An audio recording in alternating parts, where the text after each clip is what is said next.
hey, check this out.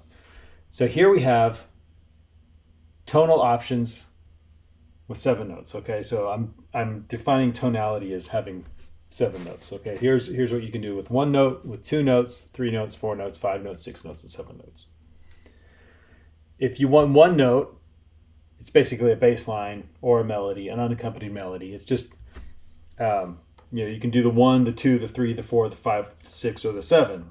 Here's a 1, here's a 6, here's a 4, 5, or melody.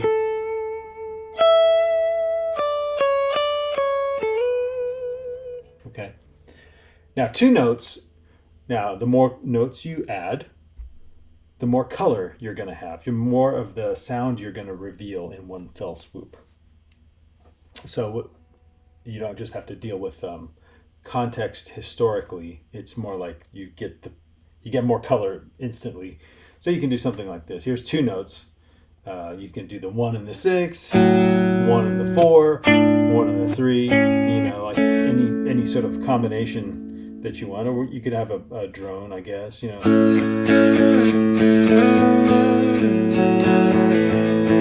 That's kind of cool. So this stuff is more, since there's less color in the chord, it's you can add distortion and it sounds good. The more notes you reveal, the more notes you have in the chord, the more potentially muddy it can get. So cleaner sounds are probably more appropriate when you play them as a chord anyway. As a line, doesn't matter.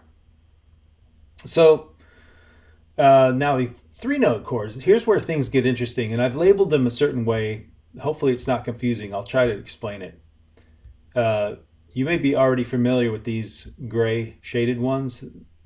Obviously this first one, 1, 3, 5, that's the major triad. And then 1, 3, 6, it happens to be an inversion of something else you're familiar with. It's the first inversion of an F sharp minor triad. So 1, 3, 6 of A is more commonly referred to as the first inversion of a minor triad. Similarly, the 1, 4, 6 is more commonly referred to as the second inversion of another triad. So in this case, D, the 4 chord.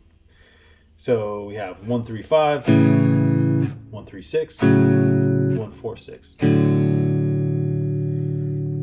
And of course, these can be practiced as chords and, the various inversions, So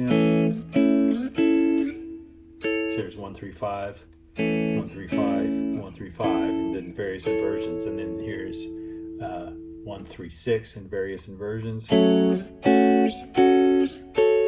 then here's 1, 4, 6 and various inversions. But it might be easier to just think of it like D, But anyway, that's what that is. It's 1, 4, 6 if you're going to think of it as an A something. There's a term that Ted Green had for this kind of phenomenon. He called it homophone. It has the same sound but a different meaning. So 1, 4, 6. You could play it. You can think of it as an A something. I know it's harder to because it's so familiar as a D something. But anyway, that's that. Now, if you go here's another category that you might find interesting. It's a chordal category. So 1, 4, 7, 1, 4, 7. Or if you think of a sus chord, 1, 4, 5. That happens to be an inversion of a 1, 4, 7 of something else. So if you go down to here, that would be,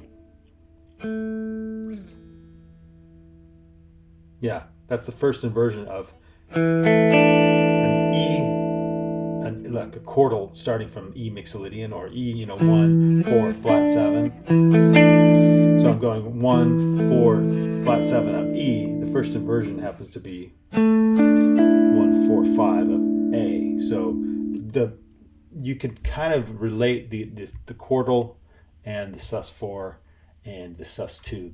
Those are related 3-note sets. Okay, so there's also a shell voicing, 1-3-7, which is a major 7 chord without the fifth. It's a shell. Now you can do now shell voicing can be a major in this case. If you make a flat 7 instead, it's a dominant 7 shell voicing. If you do a minor third as well instead of major third, that's a minor 7 shell voicing. Yeah, so that's that. So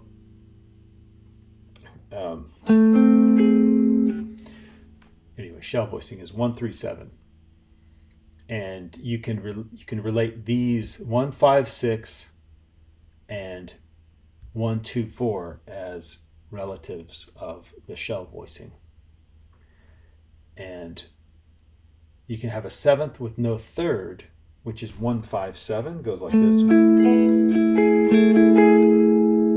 7th no third, 1-5-7, and you can think of 7th no third for 1-3-4 and 1-2-6 as relatives of the 7th no third, the 1-5-7. So here's 1-5-7, and then here is 1-3-4, Joe Satriani chord. Anyway,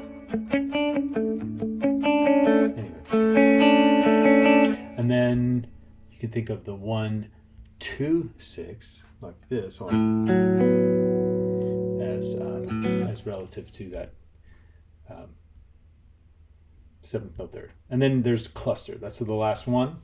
Cluster is basically the stepwise stuff. So it's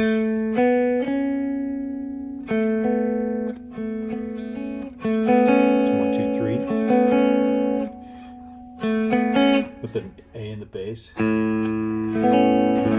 kind of pretty, isn't it? It's just hard to grab when it's in closed position. You can flip it up like this. You go 1-2-3. You go 2-3-1 instead, like this. And then 3-1-2 would be like this. That's it. So yeah, I want 1-2-3. Flip it up. It's 2-3-1. And then flip it up again. It's 3-1-2. Pretty, right? Anyway, those are the clusters. So the 3-note chords, there's 15 options when the root is involved. Now here are the 4-note options. There's 20 of them, and I've organized them by 10 pairs. So these are complementary pairs. So 1-2-3-4 goes like this. Here's 1-2-3-4. The notes that are not included in this are the 1-5-6 and 7. 1-5-6. So it's like part cluster, but there's 4 notes involved. And here 1-2-3-5. It's possible to play these. Not all of these 4 note sets sound jazzy. Like in this case, it doesn't sound necessarily jazzy, but you can use it in jazz. The notes that are not included in 1-2-3-5 are 1-4-6 and 7. So 1-4-6 and 7. So between both of these chords, you have the entire mode. That's why they're in groups of. That's why they're in pairs. So this plus this equals the entire tonality with the root, played twice. Now the gray shaded ones are the ones that are the most familiar to you, most likely. 1-3-5-7. That's the major 7. You can practice those inversions. I think those are useful just to know them, because you can adapt them. Once you know those, you can You can translate to other things very easily. Now, the first inversion of that happens to be a one minor third, 5, and flat 6. But numerically, this is what it is. It's a 1, 3, 5, 6. Now, if it's in an Ionian or a major scale, it's 1, 3, 5, 6. It happens to be the first inversion of something else. In this case, it's the first inversion of an F sharp minor 7. It's also called an A major 6. I don't know if that makes sense. So numerically, the inversion of 1, 3, 5, 7 is 1, 3, 5, 6. Even though you have to think of it as coming from somewhere else. I don't know if that makes sense, but that's it. And then second inversion, 1, 3, 4, 6. Here's 1, 3, here's 4, and here's 6. You might easily recognize that as the second inversion of a D major 7. So it's a D major 7 with an A in the bass. But if you want to think of it as an A something, it's a 1, 3, 4, 6. I don't even know what you'd call it. You'd probably call it an A6, add 4, no fifth. You know, it's a dumb name, but that's what it is. And then the next inversion happens to be 1, 2, 4, 6. You might easily recognize that as a third inversion of a minor 7. In this case, B minor 7. So 1, 3, 5, 7. 1, 3, 5, 6. 1, 3, 4, 6. And then 1, 2, 4, 6. Yeah, what's interesting is this inversion and this inversion are complementary pairs. So it would be cool. I think it would be neat to do like, in this case, it looks like B minor over A, and this one looks like C sharp minor over A. That's something nice to do. You could go, crawl up the neck like that. So B minor, and then C sharp minor, and then another B minor, and then a C sharp minor, B minor.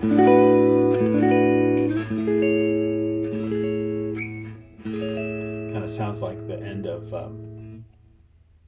the Coltrane tune, Central Park West. Anyway, yeah. You get the entire mode, you're flip-flopping with two complementary voicings. Anyway, there's some really neat 4-note sets there. Like I said, there's 20 options. There's 10 pairs. And and then when we get to the 5-note sets, you may already know 5 positions of the pentatonic scale, but did you know there's 15 pentatonic scales within 7 notes? So the one that's probably most common to you, the most familiar to you numerically, is the 1, 3, 4, 5, 7. Like if we were playing regular minor pentatonic, it's a 1 minor third, 4, 5, and flat 7. So if you adapt it to the major scale, it's 1 major third, 4, 5, major 7. Does that make sense? So that's not one of the familiar pentatonic scales that you know probably, but that's that's numerically, that's the good old minor pentatonic scale, but adapted to major.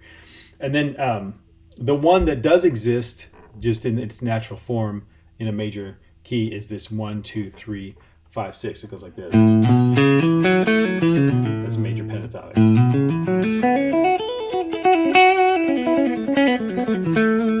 How about this one? 1, 2, 4, 5, 6. That one. That one exists as well.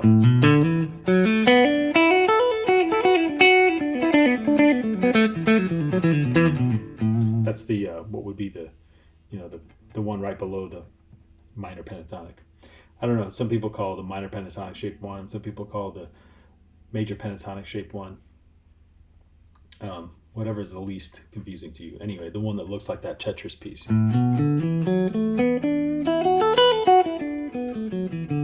Okay, Tetris. Does that make sense? Anyway, so there's some neat pentatonic scales you can explore. Yeah, I don't know if you take, I don't know, let's take any of these shapes that you already know. What does 1, 3, 5, 6, and 7 sound like? You know, 1, 3.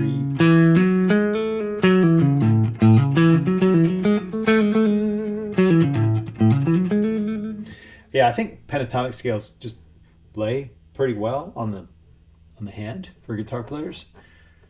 As far as chords, not a whole lot of them are really easy to play. You know, 5-note chords.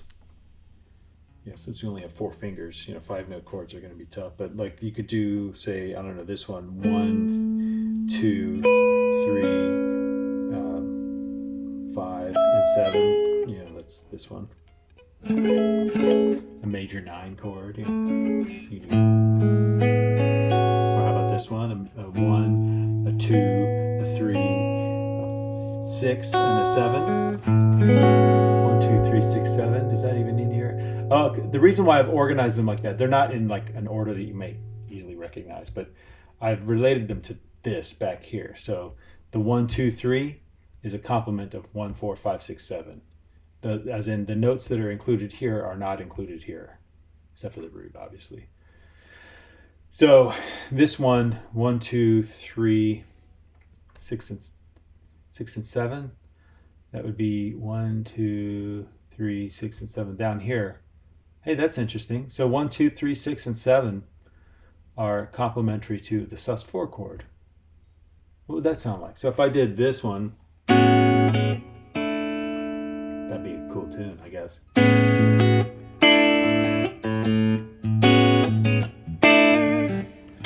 Anyway, that's that. So yeah, pentatonic scales. Now here are the hexatonic scales, or 6-note chords. Let's see, would this be, could I make this into a 6-note chord? If I had 1, 2, 3, 6, 7, 1, 2, 3, 1, 2, 3. What if I added a 5? Like this.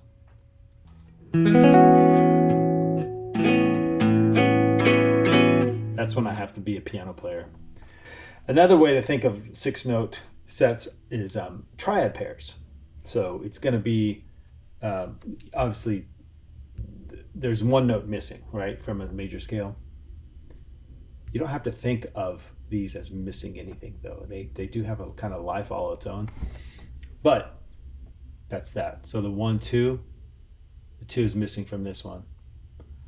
So that would be the triad pair. You can think of the triad pair is the whatever is missing is the 7th of the lowest chord. So here's what I mean by that. So say we have this 1, 2, 3, 4, 5, 6, which is right here. 1, 2, 3. Where is it? 1, 2, 3. Yeah, this last one. 1, 2, 3, 4, 5, 6. It's the it's a 1 chord and a 2 chord combined. So it's a this one. What is it? A and B minor. So you can do like.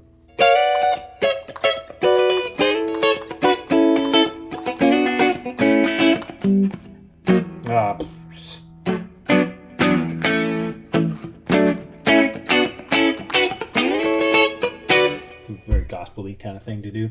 So yeah, it's one chord and 2 chords. So the note that's missing is the 7th of the lowest one. Does that make sense? So if you do this, like, I don't know, the top one, 1, 3, 4, 5, 6, and 7, the note that's missing is the 2. So that would be, then it would be a 3 and a 4 chord. So you can do that. So if I did 3 and a 4, that would be C sharp minor and D major. So the note that's not included is the 2. which might make it cool, like if you wanted to do that as a bass line, you know. Actually, which one is the? Well, they all have the one included. So anyway, I guess the 2 and the 3 chord are not included in this set, but whatever. If I did, how about the C sharp minor and the D major? That's this. And you get the Dorian chord. How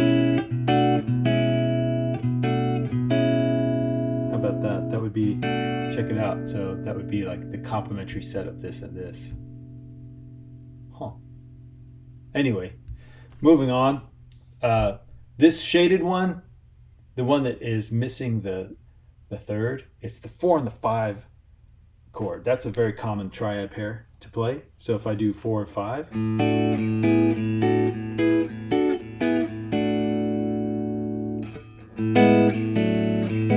kind of sounds like the intro to your favorite 70s family TV show.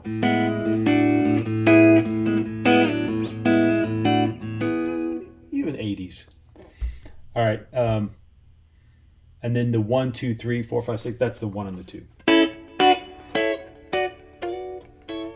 So 80s TV theme, gospel. How about that?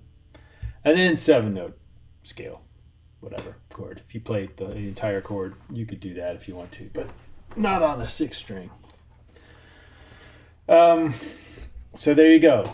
That should give you plenty of options for coming up with chords, coming up with licks, arpeggios to practice, whatever, compositions. It's like kind of a motherload of idea. This is your idea factory right here.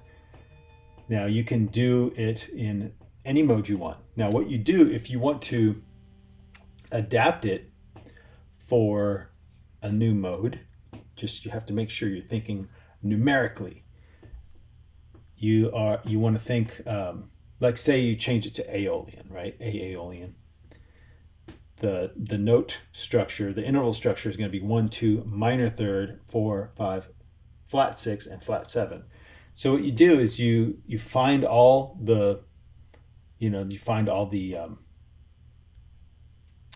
the sevenths, and you flatten them, or the sixes, you flatten them, and then you find all the thirds, and you flatten those, and you find all the sevenths, and you flatten those, and there you go. Now all the thirds are minor, and the sixes are minor, and the sevenths are minor, and I'll just change it to say Aeolian, just to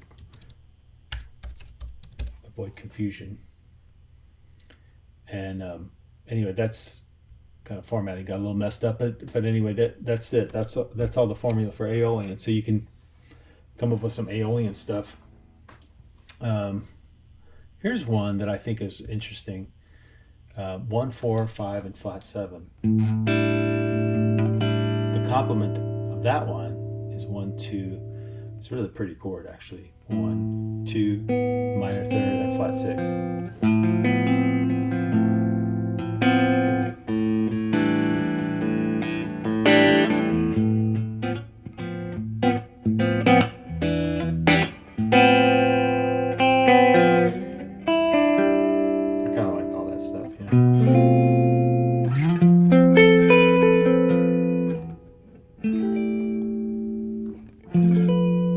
Anyway, I might write something like I'll write like an Aeolian backing track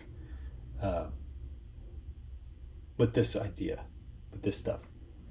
Okay. All right. See ya.